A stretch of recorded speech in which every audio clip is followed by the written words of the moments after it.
Car ચાલકથી બ્રેકની બદલે accelerator દબાઈ જતા અકસ્માત સર્જાયો હતો। અકસ્માતની ઘટનામાં ભિક્ષુક ગંગાબેન ઉખલુભાઈ પાટીલનું મોત નીપજ્યું છે। પોલીસ તપાસમાં આરોપી પ્રકાશ અગ્રવાલ સીએ હોવાનું બહાર આવ્યું છે। પોલીસે વિવિધ કલમો હેઠળ ધરપકડ કરી હતી।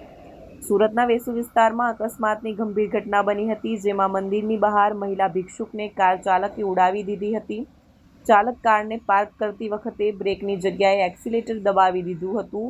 તે રીતે ભીખ માંગી જીવન જીવતી 80 વર્ષીય માજીને કાર ચાલકે કચડી નાખી હતી, જેથી 80 વર્ષીય વૃદ્ધાનું અકસ્માતમાં ઘટના સ્થળે મોત નીપજ્યું હતું।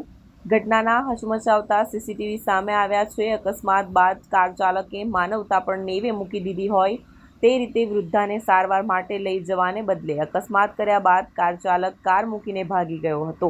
ઘટના અંગે વેસુ પોલીસે ગણતરીના કલાકોમાં આરોપી પ્રકાશ અગ્રવાલની ધરપકડ કરી જેલના સળિયા પાછળ ધકેલાયો છે।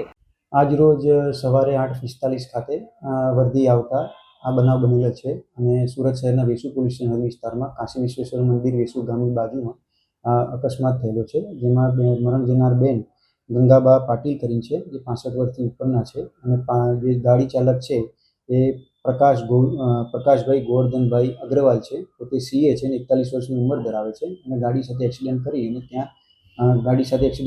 ત્યાં તેઓને અટક કરી અને કાયદેસરની આગળની કાર્યવાહી પોલીસ હાથ ધરેલ છે। સાહેબ, અકસ્માત કેવી રીતે થયો હતો? ગાડી ચલાવનાર બાળક પોતે ગાડી ચલાવતા હતા અને જેને મૂળ માલિક છે ગાડીના એ બાજુમાં બેઠેલા હતા અને તે પોતે પોતાનું કંટ્રોલ ગુમાવતા ગાડી સ્ટાર્ટ કરતી વખતે પોતાનું કંટ્રોલ ગુમાવતા તેઓ પોતે અકસ્માત કરેલ છે।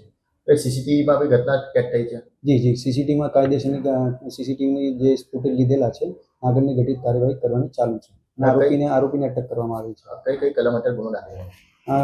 બીએનએસની કલમ મુજબ 281/125A, 125B, 106 MV એક્ટની 184, 177 મુજબની કાર્યવાહી કરવામાં આવી છે। મૃતક મહિલા છે ત્યાં શું કરી હતી? કોણ હતી? ત્યાં મૃતક મહિલા ગંગાબેન પાટીલ હતા, ત્યાં પોતે બેઠા હતા।